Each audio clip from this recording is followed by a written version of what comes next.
ठीक है, चलिए सभी को फिर से एक बार जय मसीह की। आज का वचन हम देखने वाले हैं। वचन को देखने से पहले छोटी सी एक प्रार्थना करके हम आगे बढ़ेंगे। प्यारे परमेश्वर, हम तेरा धन्यवाद करते हैं कि ये सुंदर समय फिर से हमें तू दिया है।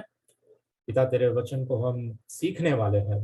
तू मुझे सिखा और मेरे साथ मेरे सारे भाई बहनों को पिता, सबको अपने वचन से अपनी सच्चाई को तू सिखा, ताकि हम तेरे वचन के अनुसार ये जीवन जी पाए। हमारी मदद कर। पवित्र आत्मा के सेविकाई के लिए हम विनती करते हैं कि हमारे बीच में परमेश्वर तू तेरी उपस्थिति बनी रहे और हमसे तू बातें कर।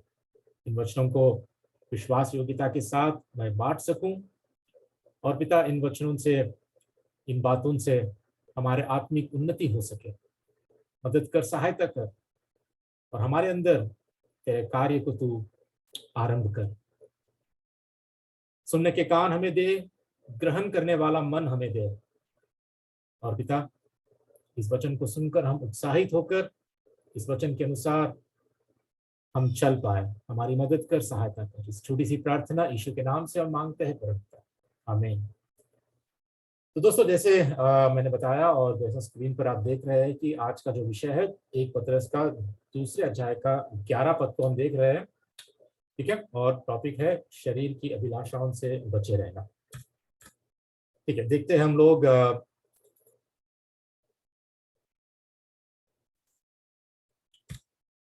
एक पतरस का 2 का 11। ऐसा कहता है वचन, हे प्रियो, मैं तुमसे विनती करता हूं कि तुम अपने आप को परदेसी और यात्री जानकर उन सांसारिक या शरीर की अभिलाषाओं से जो आत्मा से युद्ध करती है बचे रहो। पिछले हफ्ते हमने देखा था हमारे अस्तित्व का कारण क्या है। पहले पतरस के 2 का 9 और 10 में हमने देखा था कि परमेश्वर ने हमें क्यों बुलाया, हमें क्यों अपने लिए चुना। ठीक है, और आज के दिन 11 वचन में, ठीक है, पतरस ऐसा कहता है कि हे प्रियो, मैं तुमसे विनती करता हूं कि तुम अपने आप को परदेसी और यात्री जानकर तुम संसारिक अभिलाषाओं से जो आत्मा से युद्ध करती है बचे रहो। इस वचन को हम संक्षेप में हम देखेंगे। ये वचन हमसे क्या कहता है, कैसे प्रभु का वचन आज हमसे बात करता है।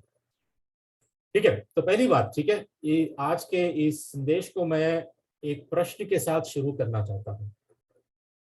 ठीक है, और ये प्रश्न आज आपके सामने आप देख पाते हैं स्क्रीन पर।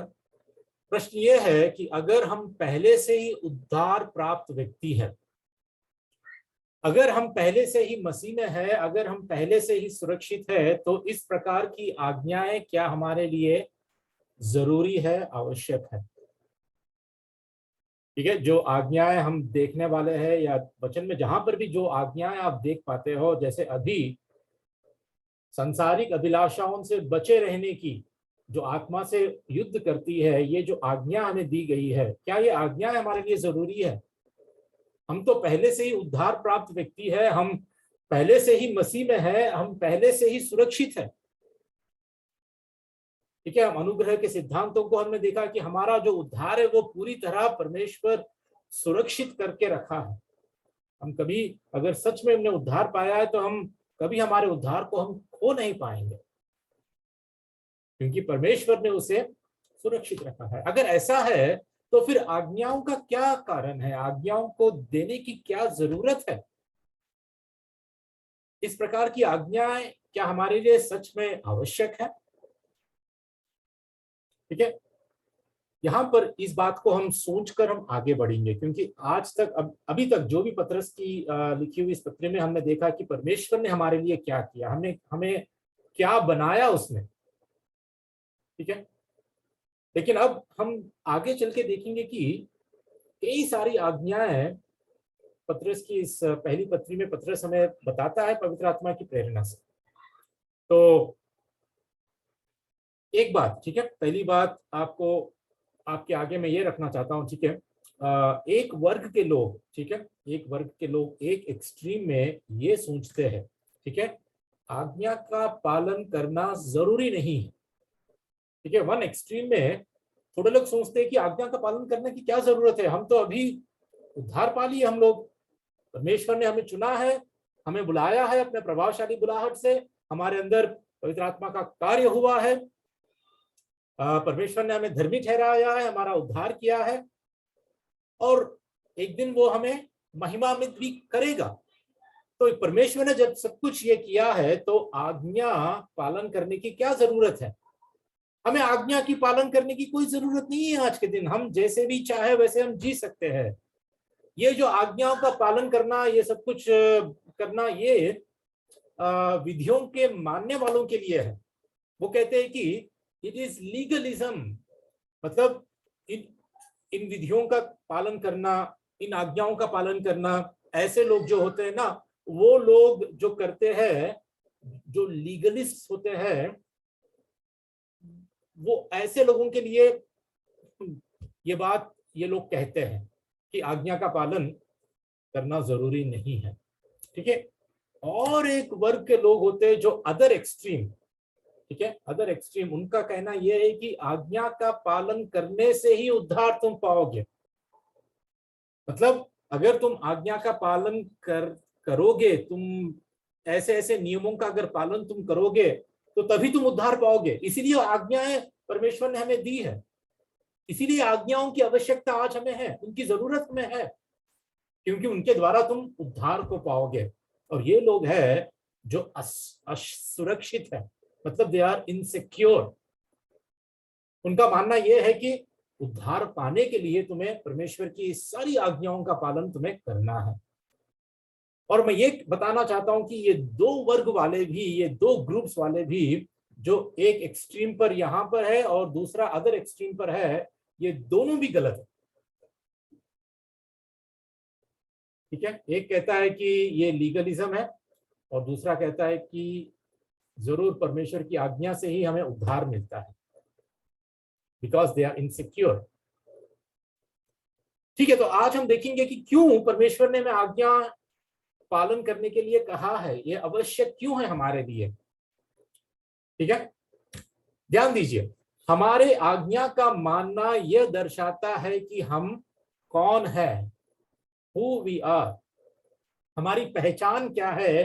पिछले हफ्ते हमने देखा था, उसके पहले हफ्ते हमने देखा था कि हमारी पहचान या एक सच्चे विश्वासी, एक सच्ची कलीसिया की पहचान क्या है। और हमारे आज्ञा का मानना हमें ये दर्शाता है कि हम सच में एक उद्धार प्राप्त व्यक्ति है, उद्धार प्राप्त सच्चे विश्वासी है। और जो सच में उद्धार को प्राप्त करता है, वो अपने आज्ञा मानने के कारण दिखाता है या दर्शाता है कि उसने सच में उद्धार पाया है। ठीक है। तो बात यह है कि जब हम फल को देखते हैं, उस फल को देखकर हम पेड़ को पहचानते हैं, क्योंकि प्रभु ने भी यही कहा कि तुम फल को देखोगे तो जान जाओगे कि क्या ये पेड़ भला है या बुरा है, अच्छा है या बुरा है। ठीक है। फल से पेड़ की पहचान होती है। और ध्यान दीजिए, फल का काम पेड़ को बनाना नहीं है, परंतु पेड़ को बनाने का काम जड़ का है। और जब जड़ हमारे अंदर, मतलब जब हम सच में उद्धार प्राप्त व्यक्ति है, जब हम सच में हमारा नया जन्म हुआ है, परमेश्वर के अविनाशी बीज के द्वारा, पवित्र आत्मा के कार्य के द्वारा, अनुग्रह के द्वारा, परमेश्वर के चुनाव के द्वारा और विश्वास के द्वारा, केवल और केवल यीशु मसीह में ही विश्वास के द्वारा, जब हमारा नया जन्म हुआ है, उद्धार हुआ है, और ये हमारे अंदर जड़, मतलब परमेश्वर के वचन का जड़ हमारे अंदर है, तो वो पेड़ को बनाता है। और जब जड़ अच्छा है, भला है, तो अच्छा पेड़ भी उगता है। और वो पेड़ जब आता है तो वो पेड़ में जो फल लगते हैं, वो फल किसकी पहचान है? वो पेड़ की पहचान है कि ये पेड़ को, जब इस फल को तुम देखोगे तो वो फल के कारण तुम पेड़ को पहचानोगे। It is the result. ठीक है। जड़ का रिजल्ट हम देखते हैं फल में।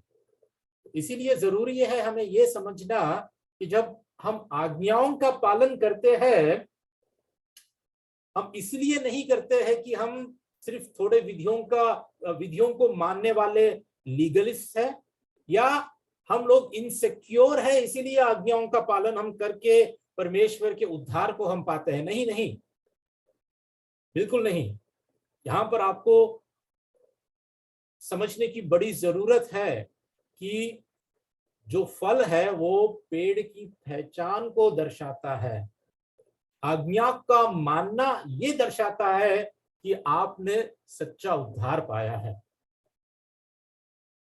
ठीक है, एक वचन से दिखाता हूं मैं आपको। ये वचन है पहले कुरिन्थियों का 5:6। यहाँ पर पौलुस कहता है कुरिन्थियों की उस कलीसिया को, वो कहता है, ठीक है, ये उद्धार प्राप्त विश्वासियों के लिए यहाँ पर पौलुस कहता है कि पुराने खमीर से छुटकारा पाओ। ठीक है, पुराना खमीर जो हमारा ओल्ड नेचर, ठीक है, उससे छुटकारा पाओ ताकि तुम आटे का नया लौंदा बन सको। ठीक है, गूंथते हुए आटे का नया लौंदा बन सको। ठीक है, अगर हम इसको यहीं पर छोड़ देते हैं, ठीक है, अगर हम इसको यहीं पर एंड करते हैं, तो हम सोच सकते हैं कि हो सकता है कि हम अभी तक हमने छुटकारा नहीं पाया और हमें नया बनना चाहिए। लेकिन पौलुस यहाँ पर रुक नहीं जाता है और वो कहता है कि तुम तो बिना खमीर वाली फसा की रोटी के समान हो।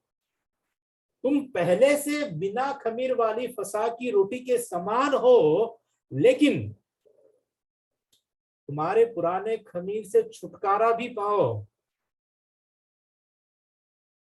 यहां पर क्या कह रहा है पौलुस कि जब तुम आज्ञाओं को मानोगे, जब तुम्हारे अंदर फल लगेगा, तो ये फल तुम्हारे पेड़ की पहचान होगी।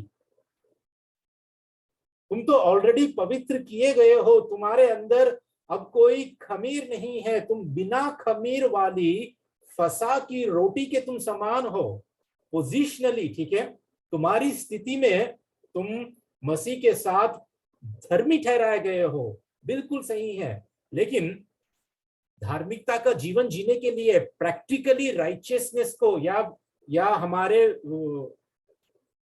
जीवन में, वास्तविकता में धार्मिकता की उस जीवन को जीने के लिए, ठीक है, हमें प्रगति करना है।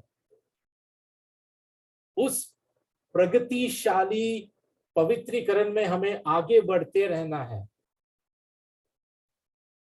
ठीक है, we are not in a perfect state. ठीक है, सिद्धता की उस स्थिति में हम लोग नहीं है आज के दिन। हम लोग परफेक्शन में नहीं है आज के दिन। Perfection is not our state, परंतु परफेक्शन इज आवर स्टैंडर्ड। ये बात हमें समझना बहुत जरूरी है कि सिद्धता आज हमारे लिए वो एक स्टैंडर्ड है,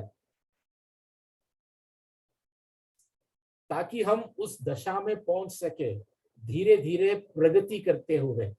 और इसी कारण परमेश्वर हमें आज्ञा का पालन करने के लिए कहता है।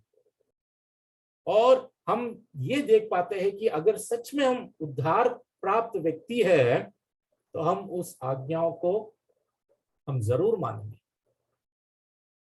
ठीक है, आगे चल के और भी आपको थोड़ा सा मैं बताना चाहता हूं इसी विषय में। ठीक है, हम लोग देखेंगे। यहाँ पर पतरस कहता है, हे प्रियो, मैं तुमसे विनती करता हूं। नोटिस, यहां पर एक बार ध्यान दीजिए कि पतरस की भाषा क्या है, what type of language he is using. क्या कहता है पहले, हे प्रियो, बिलवड। पतरस का प्रेम इन लोगों के प्रति झूठा प्रेम नहीं था, वो सच्चा प्रेम है। और इसीलिए अपने दिल से कहता है कि हे प्रियो, मैं तुमसे विनती करता हूं। क्या कर रहा है, विनती कर रहा है। कोई यहां पर क्या कहते हैं कि दबाव नहीं डाल रहा है। दबाव नहीं डाल रहा है और ये नहीं कह रहा है कि अधिकार के साथ कि तुम्हें ऐसा करना है, खबरदार अगर तुम ऐसा नहीं करोगे तो। ही इज रिक्वेस्टिंग, विनती कर रहा है, विनती कर रहा है। पतरस अपनी इसी पत्री में हम देख पाते हैं कि पतरस का प्रेम और नम्रता, जब कहता है कि हे प्रियो मैं तुमसे विनती करता हूं, हमें यह दर्शाता है कि पतरस प्रेम की भावना से, नम्रता की भावना से यहां पर विनती कर रहा है विश्वासियों से, ठीक है। और इसी पतरस की पहली पत्रिका 5:3 में अगर हम देखते हैं तो प्राचीनों के लिए या बुजुर्गों के लिए या उस कलीसिया के चरवाहों के लिए पतरस ये कहता है कि जो लोग तुम्हें सौंपे गए हैं उन पर अधिकार न जताओ, वरन झुंड के लिए आदर्श बनो। अधिकार के साथ झुंड की रखवाली करना नहीं, ठीक है। एक चरवाहा जैसे अपने भेड़ों को चराता है, झुंड के लिए पहली बात तुम आदर्श बनो। और जब कोई आदर्श बनता है, when he becomes an example, लोग उस व्यक्ति का पीछा करेंगे, उस व्यक्ति का सम्मान करेंगे। ऐसा नहीं है कि तुम्हें मान और सम्मान को डिमांड करके या अधिकार के रूप में तुम्हें उनसे पाना है। यू कैन नॉट कमांड और डिमांड रेस्पेक्ट, ठीक है। कोई तुम्हें इज्जत दे, कोई तुम्हें मान सम्मान दे, इसको कोई जबरदस्ती तुम किसी से हासिल नहीं कर सकते, खासकर अगर हम कलीसिया के प्राचीन है या एल्डर है। पतरस साफ साफ कहता है और उसकी प्रेम और नम्रता की भावना से कहता है कि हे प्रियो मैं तुमसे विनती करता हूं। रोमियो के 12:1 में भी पौलुस भी यही कहता है कि परमेश्वर की दया को स्मरण दिलाकर मैं तुमसे विनती करता हूं। उस वक्त के जो चरवाहे थे, उस वक्त के आदि कलीसिया के चरवाहे थे, और आज के चरवाहों को अगर हम देखते हैं तो कितना लोगों को दबाव से, अधिकार से, लोगों को आज्ञा मानने, उनकी बात मानने के लिए मजबूर करते हैं। क्या मेरा इतना भी अधिकार नहीं है? मैं तुम्हारा क्या लगता हूं? मैं तुम्हारा पास्टर नहीं हूं? मैं तुम्हारा सेवक नहीं हूं क्या? क्या मेरे पास इतना भी अधिकार नहीं है कि मैं तुम्हें डांटूं? क्या मैं तुम्हें अधिकार के साथ मैं तुम्हें ये बात कहूं, वो बात कहूं? वचन कहता है कि अधिकार ना जताओ, सबसे पहले आदर्श बनो। जो लोग तुम्हें सौंपे गए हैं उनको एक अच्छे चरवाहे की तरह आदर्श बनकर अपना जीवन जियो।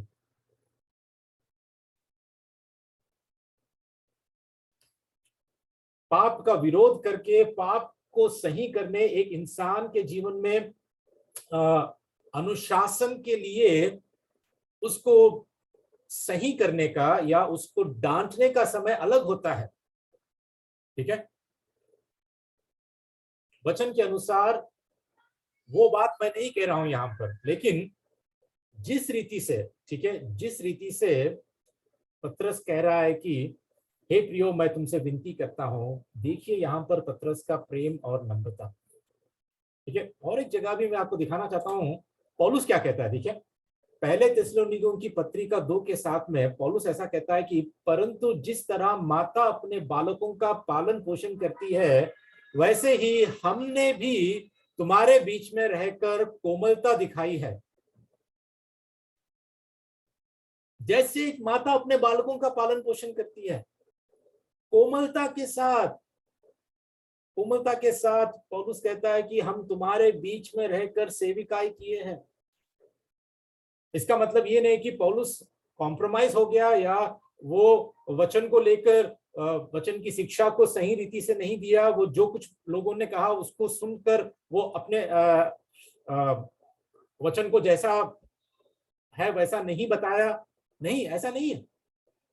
और एक जगह पौलुस कहता है कि इफिसियों के 4:15 में प्रेम में सच बोलो, सच बोलो, जो वचन है उसको सिखाओ। कोई वचन के साथ कॉम्प्रोमाइज नहीं होना चाहिए, लेकिन जब भी कहो प्रेम से कहो, जब भी सुधारो प्रेम से सुधारो, जब भी फटकार लगाना है, डांट लगाना है तो प्रेम से करो। जैसे एक माता अपने बालकों का पालन पोषण करती है कोमलता के साथ, कोमलता के साथ। लेकिन आज हम देखते हैं कि कई सारे प्रचारक गरजते हैं, जैसे बादल गरजते हैं ना, थंडरस्टॉर्म, कि लोगों में, विश्वासियों में कंपनी शुरू हो जाती है, कांपते रहते हैं कि और उनके पास जाने के लिए भी डरते हैं, बात करने के लिए भी डरते हैं अपने चरवाहों के पास, इतने भयभीत हो जाते हैं। मास्टर जी इतने इतने भय के साथ, इतने डर के साथ। और थोड़े लोग ये भी सोचते हैं कि अगर ऐसा ना करें तो फिर लोग हमारी बात नहीं सुनेंगे। हमें तो थोड़ा तो अधिकार बताना है, थोड़ा तो लोगों को ऐसा ऐसा रखना है, वैसा करना है, वरना ये लोग हमारी बात नहीं सुनेंगे। लेकिन पहले तो ये वचन ये कहता है कि तुम आदर्श बनो, you become a model, you become an example. कोमलता दिखाओ, प्रेम में सच बोलो। और यही बात पत्रस यहाँ कह रहा है कि हे प्रियो, मैं तुमसे विनती करता हूं।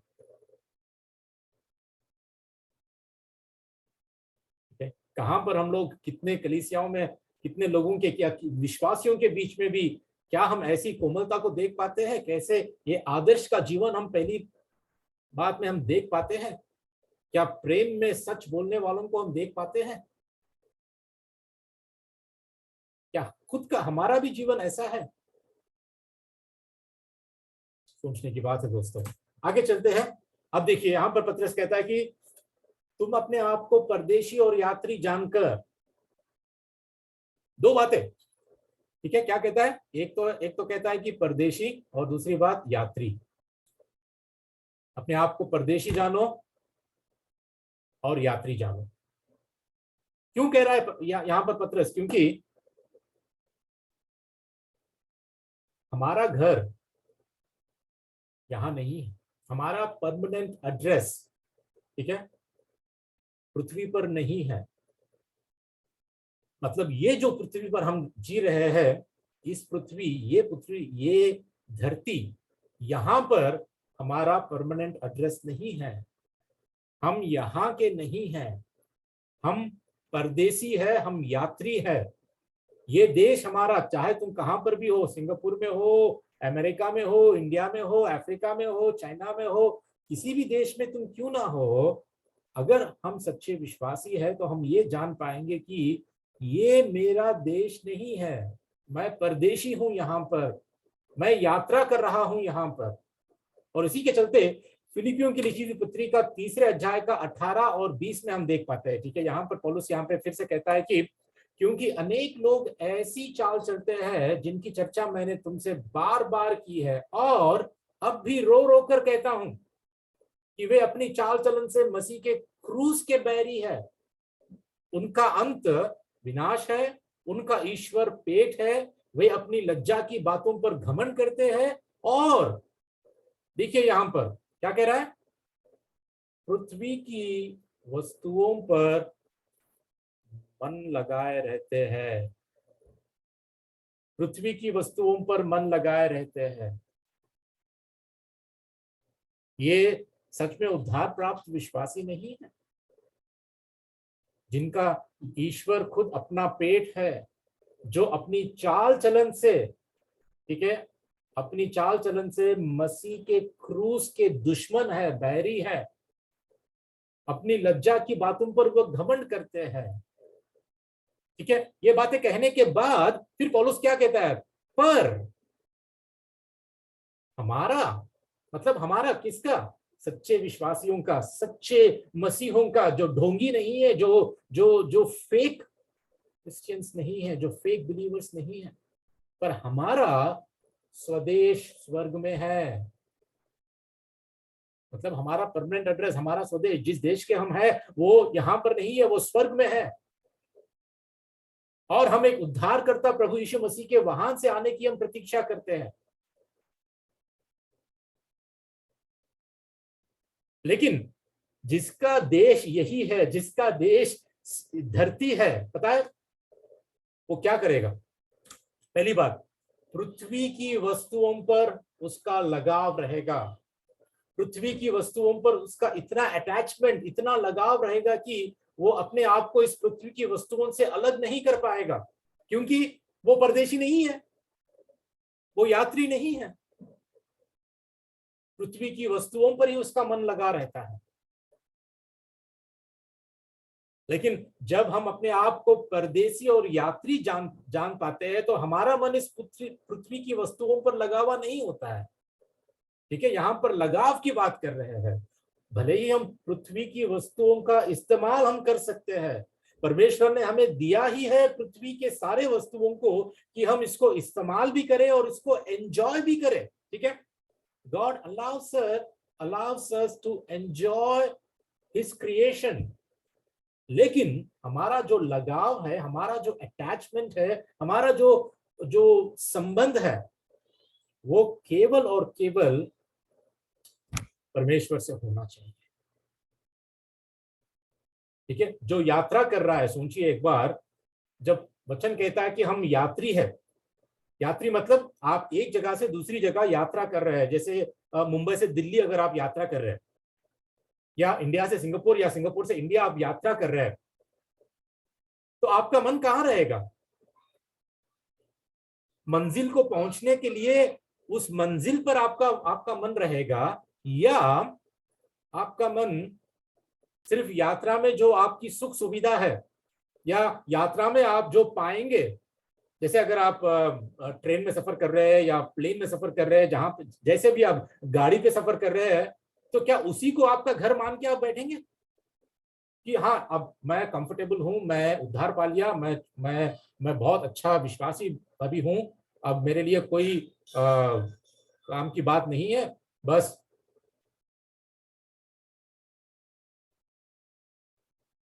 जो सुख सुविधा मेरे लिए है मैं उसी में जीऊंगा।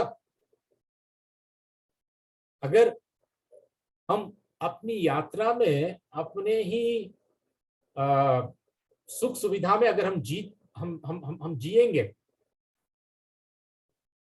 तो हमारी दृष्टि उस मंजिल पर नहीं रहेगी, उस मंजिल पर नहीं रहेगी। कौन सी वाली मंजिल? खुद मसीह। खुद मसीह पर हमारा ध्यान नहीं रहेगा। हमारी मंजिल जो यीशु है, यीशु से अधिक संसारिक अभिलाषाएं आकर्षक हो जाती है जब हम यात्री नहीं है। तो कोई भी यात्री सिर्फ अपनी यात्रा ही मेरी मंजिल है नहीं कहता है। मेरा लक्ष्य जो है, मुझे वहां पहुंचना है, I need to reach my destination, उस पर ध्यान लगता है, उस पर मन लगाता है। और हमारी मंजिल खुद प्रभु यीशु है। हमारी मंजिल खुद प्रभु यीशु है। ठीक है, और देखिए, अगर हम परदेसी और यात्री अपने आप को नहीं जानते, ठीक है, तो और एक विषय, मसीह की सुंदरता को हम देख नहीं पाते। क्यों? क्योंकि सारे धरती की वस्तुएं, पृथ्वी की सारे वस्तुएं हमें मसीह से ज्यादा सुंदर लगने लगेगी। और सबसे बड़ा आज यही कारण है कि हम अपने शरीर की लालसाओं को, अभिलाषाओं को हम छोड़ नहीं पा रहे हैं, क्योंकि वो हमें और भी आकर्षित होती जा रही है। उनका आकर्षण हमारे जीवन में अधिक से अधिक है।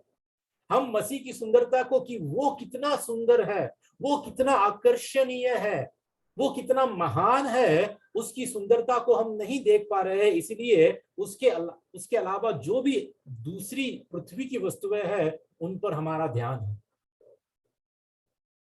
चाहे वो अपना मोबाइल फोन क्यों ना हो, चाहे अपना पैसा क्यों ना हो, चाहे अपनी सुख सुविधाएं क्यों ना हो, everything is becoming more beautiful than Christ। We stop looking at the beauty of Christ. मसीह की सुंदरता को हम देख नहीं रहे हैं।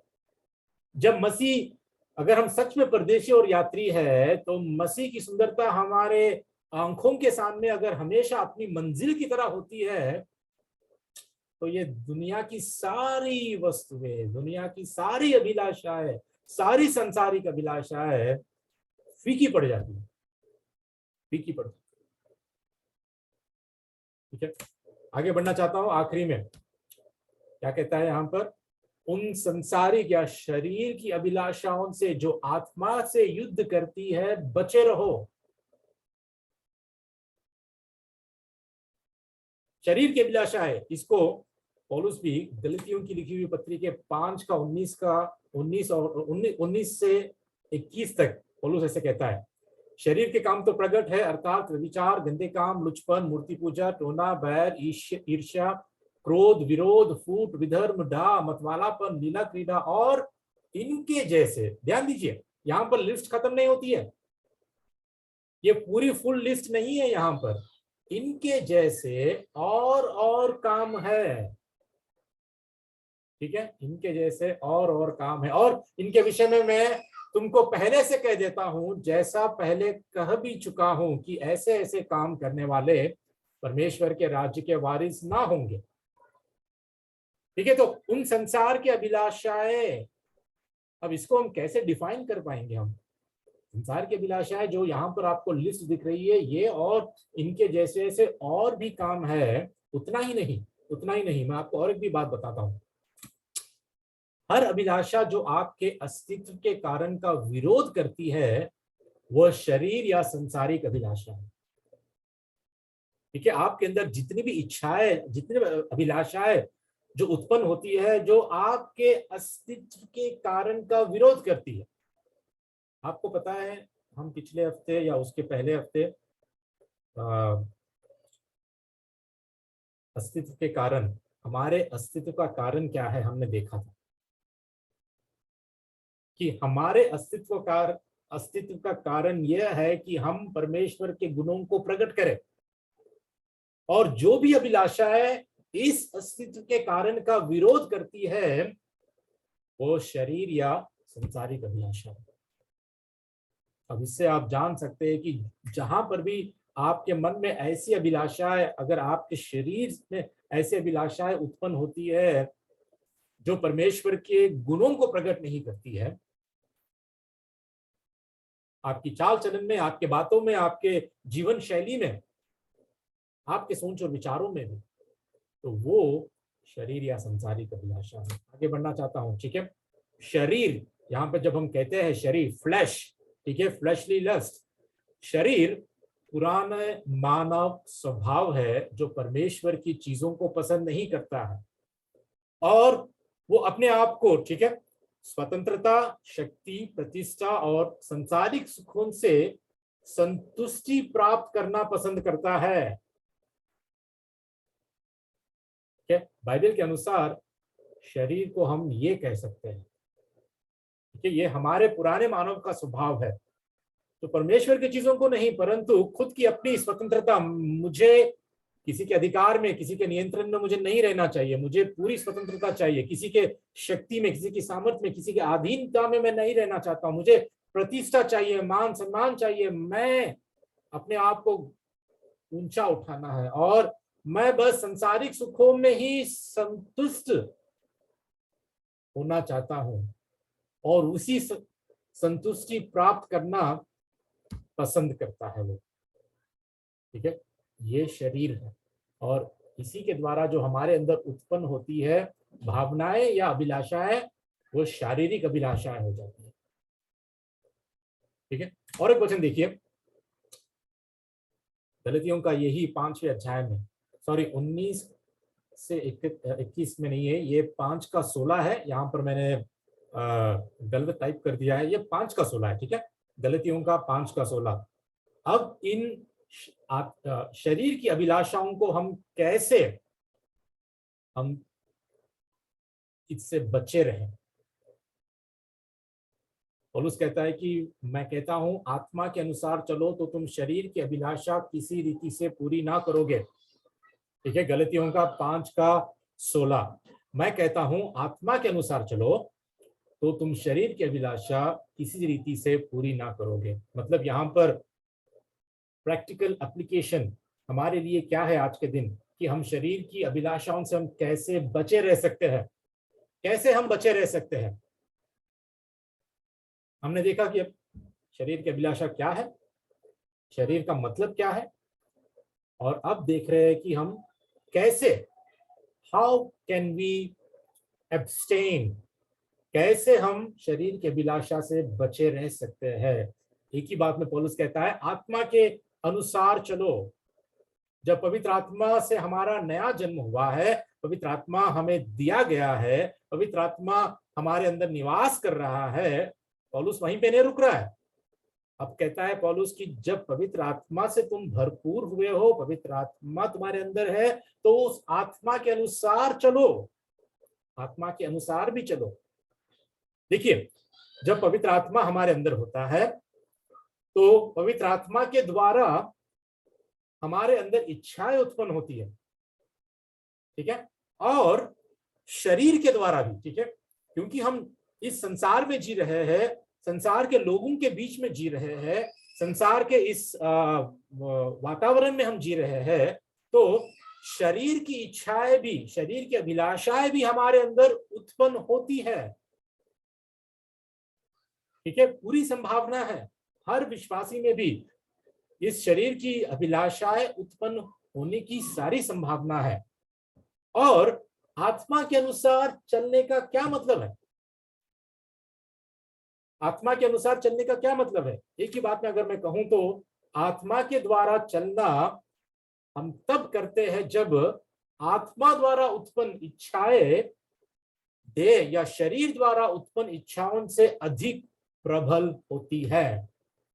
मतलब हमारे अंदर जो पवित्र आत्मा के द्वारा उत्पन्न हुए इच्छाएं शरीर की इच्छाओं से अधिक प्रबल होती है, तब हम आत्मा के द्वारा चलाए चलते हैं, आत्मा के अनुसार हम चलते हैं।